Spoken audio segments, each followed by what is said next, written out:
আজিৰ পৰা আমাৰ নিকেতনৰ পাঠদান আৰম্ভ। এয়া অংকুৰ শ্ৰেণীৰ ছাত্ৰ ছাত্ৰী।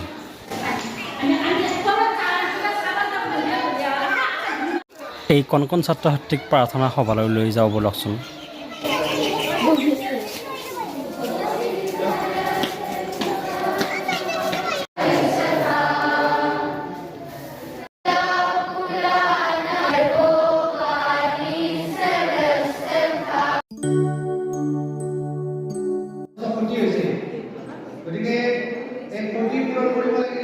অংকুৰ শ্ৰেণীৰ এই ছাত্ৰীগৰাকীলৈ মন কৰাচোন, কি দুখ লগাকৈ কান্দি আছে। আচলতে বিদ্যালয়ৰ আৰম্ভণিৰ দিনটো বহুতৰ বাবে এনেকুৱাই হয়।